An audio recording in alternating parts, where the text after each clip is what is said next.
The human screamed in agony as the toxic ammonia-based water crashed over him, but miraculously stood up through the waves unscathed.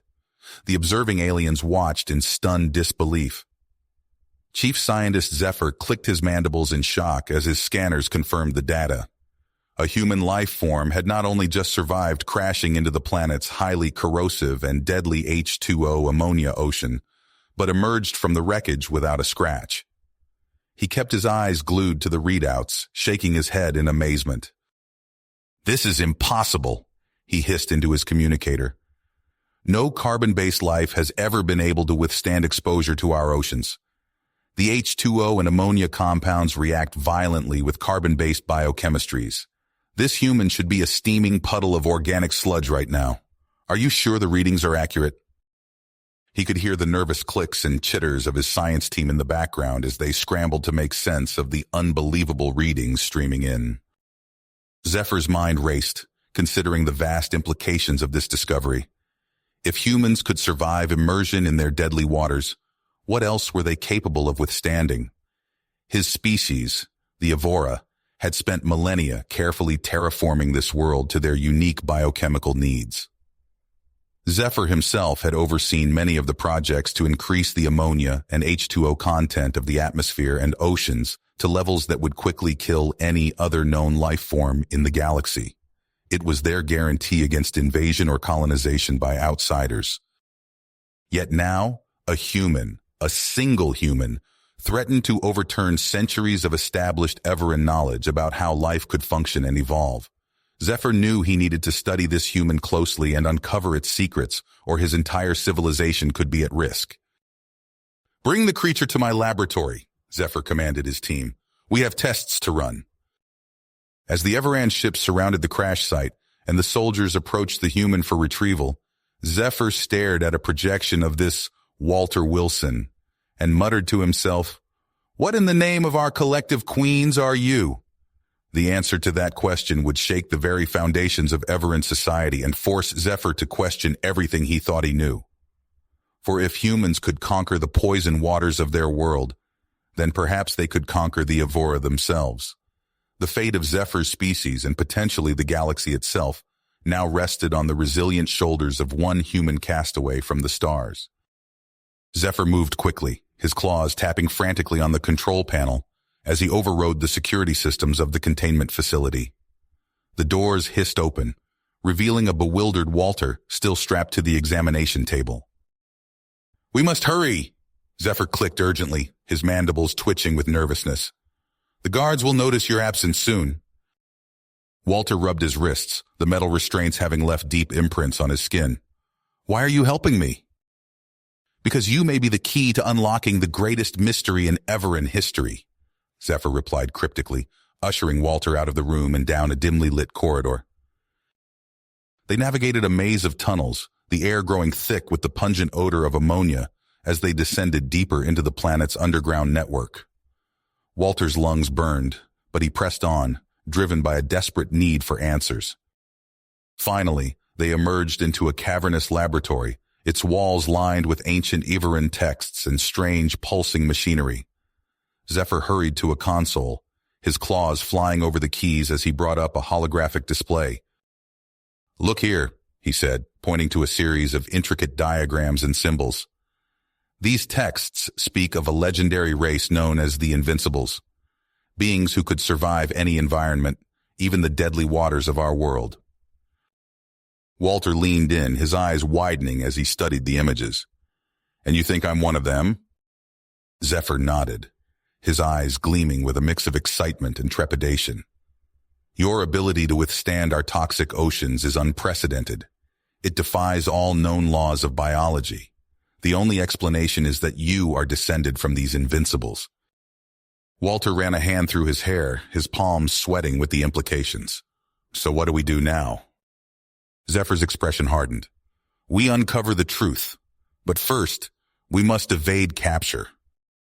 As if on cue, alarms began to blare throughout the facility. Red lights flashed, casting an eerie glow on the laboratory walls.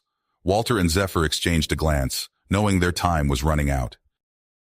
"Dravox has mobilized the military," Zephyr hissed, his claws clenching.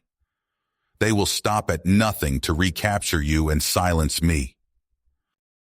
Walter squared his shoulders, a newfound sense of purpose surging through him. "Then let's get moving. We have a legacy to uncover." They raced through the winding corridors, the sound of marching feet and shouted orders echoing behind them. Zephyr navigated the treacherous terrain with practiced ease, guiding Walter through a labyrinth of cave systems and hidden passageways. As they plunged deeper into the planet's harsh wilderness, the toxic swamps bubbling and churning around them, Walter couldn't shake the feeling that he was on the brink of a revelation that would change everything he thought he knew about himself and the universe. The secrets of the Invincibles beckoned, promising answers to the mysteries that had haunted him since his arrival on this strange, deadly world. And with Zephyr by his side, he was determined to uncover the truth, whatever it takes. Walter and Zephyr huddled with Talon and the rebel Evora, their chitinous forms hunched over a makeshift holographic display of the capital city. The air buzzed with nervous energy as they finalized their infiltration plan. "Kravix, you're sure you can bypass the security systems?" Talon clicked, his mandibles twitching anxiously. The former military engineer nodded, his compound eyes glinting. "I designed half of them myself. Getting us in will be the easy part." Walter studied the hologram, tracing their planned route with his finger. "And once we're inside?" "We make for the central communications hub," Zephyr explained. "From there, we can broadcast the truth about the Invincibles to every Evora on the planet." The group donned their disguises, Walter's human features hidden beneath a crudely fashioned Evora exoskeleton. They moved through the city's outer districts, blending in with the throngs of workers. Walter's heart pounded as they passed security checkpoints, but Kravix's expertise proved invaluable, and they slipped through undetected. Inside the communications hub, Kravix's claws flew over the control panels. Alarms blared, but he silenced them with a few deft keystrokes. "We're in," he announced. "The broadcast network is yours." Walter stepped up to the transmission array, Zephyr at his side. "People of Evora," he began, his voice carried to every corner of the planet, "I come to you with a message of truth." But before he could continue, the doors burst open. Dravox's security forces poured in, weapons raised. "Intruders! Terminate them!" Chaos erupted. Energy blasts sizzled through the air, leaving scorch marks on the walls. Walter ducked and weaved, his human physiology allowing him to withstand the toxic fumes that filled the room as damaged equipment sparked and smoldered. Zephyr and the rebels fought back fiercely, but they were vastly outnumbered. Walter watched in horror as his allies fell one by one, stunned or wounded by the onslaught. Just as all seemed lost, a new voice boomed through the chamber. "Stand down! All of you!" Commander Vorik strode in, flanked by his own soldiers. He turned to Walter and Zephyr. "I heard your transmission. Is it true? About the Invincibles?" Walter nodded, catching his breath. "Every word." Vorik's mandibles clicked in drive. "Then we stand with you, for the truth." The tide of battle shifted instantly. Vorik's forces joined the rebels, pushing back against Dravox's guards. In the chaos, Walter spotted Dravox himself, attempting to flee. "Zephyr, there!" Walter shouted, giving chase. They cornered Dravox in a side chamber. The Evora leader raised his weapon, but Walter felt a surge of power coursing through him. Knowledge from the invincible chamber flooded his mind. He raised his hand, focusing intently, and a burst of energy erupted from his palm. Dravox's weapon clattered to the floor, rendered useless. The Evora leader stared in disbelief. "What are you?" Walter stood tall, his voice steady. "I am the legacy of the Invincibles, and it's time your people knew the truth." With Dravox in custody, Walter and Zephyr addressed the Evora population. They revealed the true nature of the Invincibles, advanced humans who had mastered adaptation to any environment.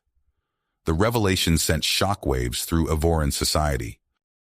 In the days that followed, a new government took shape under Vorik's leadership, with Zephyr and the rebels playing key roles. Walter found himself at the center of it all, working tirelessly with Everan scientists to unlock the secrets of his own biology.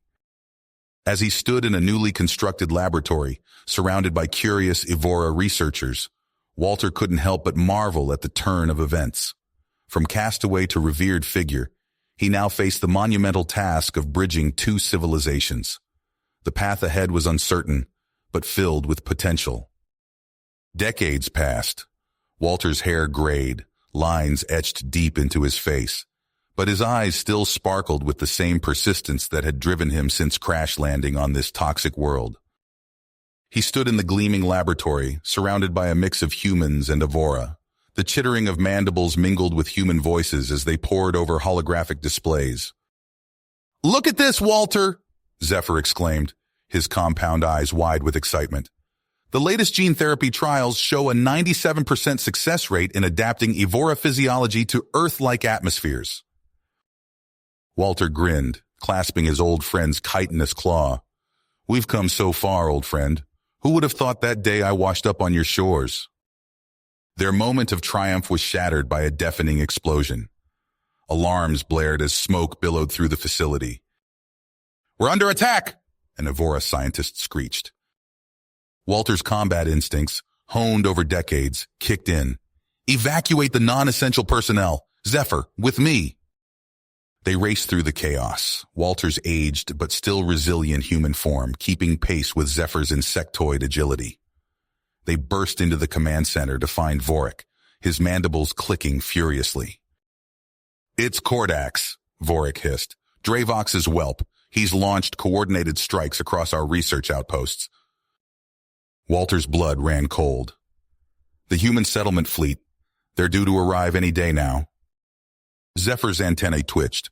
"If Kordax attacks them, it could reignite the war," Walter finished grimly. They huddled over tactical displays, formulating a plan. Walter's mind raced, drawing on years of diplomatic and military experience. "We need to draw Kordax out," he said. "Make him think he's won." Vorik's compound eyes narrowed. "You suggest using the human fleet as bait?" Walter nodded. "A staged retreat. Make it look like we're abandoning the settlement plans." The plan took shape. Encrypted messages flew between the human fleet and Evora High Command. An elaborate deception unfolded. Days later, Walter stood on the bridge of an Everan warship, cloaked in stealth technology. He watched as the human fleet executed a flawless fake retreat. "Kordax took the bait," Zephyr reported, monitoring enemy communications. "He's launching an all-out assault." The sky erupted in chaos. Kordax's ships swarmed the seemingly vulnerable human fleet, but as they closed in, the trap was sprung.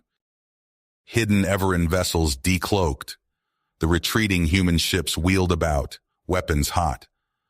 Walter felt a surge of pride as human and Evora forces fought side by side, their styles complementing each other perfectly. "Now's our chance," Walter said. "While Kordax is distracted, we strike at his base." Their stealth ships sliced through the atmosphere. Walter donned the latest in human Evora hybrid armor, allowing him to withstand the planet's harsh environment. They infiltrated Kordax's fortress, Walter's invincible enhanced senses guiding them past defenses. But as they neared the control center, a hissing voice rang out. "Wilson." Kordax's hate-filled eyes glowed in the dim light. "You've corrupted my people long enough, human filth." Walter raised his hands. "It doesn't have to end this way, Kordax. Look around you. Humans and Evora, working together. We can build something greater than either of us alone." Kordax snarled, revealing a horrific bioweapon. "I'll cleanse this world of your taint." The air shimmered as the virus was released. Walter focused, drawing on the invincible technology within him. An energy barrier sprang to life, protecting him and his allies. Kordax howled in rage, fleeing deeper into the base.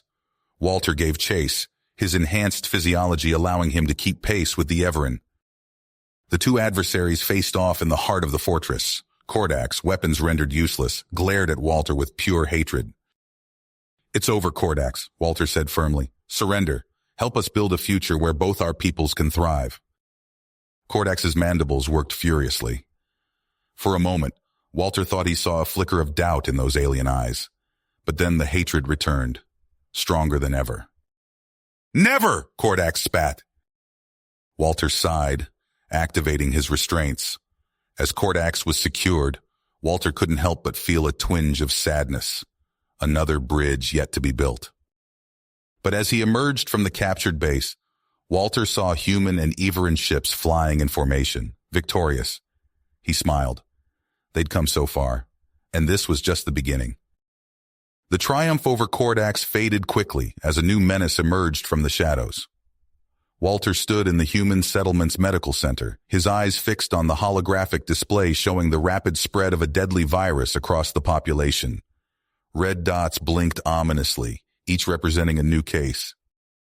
"How bad is it?" Walter asked, his voice tight with concern. Dr. Elena Chen, the chief human virologist, shook her head. "It's unlike anything we've ever seen. The virus targets human DNA with terrifying precision. We've lost 50 people in the last 24 hours alone." Zephyr's antennae twitched nervously. "Our scientists are working around the clock, but this pathogen, it mutates faster than we can develop countermeasures." Walter paced the room, his mind racing. The weight of countless lives pressed down on him. He stopped abruptly, turning to face his old friend. "Zephyr, what if we use the invincible technology?" The Everan's compound eyes widened. "You can't be serious. The risks are less than watching our entire population die," Walter interrupted. He activated a holographic display of the original invincible chamber. Their adaptive abilities could be the key to surviving this. News of Walter's proposal spread like wildfire through the settlement. Humans and Evora alike gathered outside the central administrative building, their voices a cacophony of fear and outrage. "You'll turn us into monsters!" a human woman shouted, her face contorted with anger. An Everan scientist clicked his mandibles furiously. "This technology is beyond our understanding. The consequences could be catastrophic." Walter stood before the crowd, his dedication unwavering. "I hear your concerns, but every moment we delay, more lives are lost. I won't ask anyone to take a risk I'm not willing to take myself." He locked eyes with Zephyr. "Prepare the procedure. I'll be the first test subject." Hours later, Walter lay strapped to a cold metal table, surrounded by a mixture of human and Everan medical equipment. Dr. Chen hovered nearby, her face etched with worry. "Walter, are you absolutely sure about this?" He nodded, his teeth clenched. "Do it." A sharp needle pierced his skin, delivering a cocktail of genes derived from the invincible technology. For a moment, nothing happened. Then pain exploded through every cell in his body. Walter's back arched as he screamed. It felt as if his very DNA was being rewritten, every molecule torn apart and reassembled. The agony seemed to last an eternity. Finally, mercifully, darkness claimed him. Walter's eyes snapped open. He sat up, gasping, his senses overwhelmed by a flood of new information. He could see with crystal clarity, hear the faintest whisper, smell particles in the air he never knew existed. Dr. Chen approached cautiously. "How do you feel?"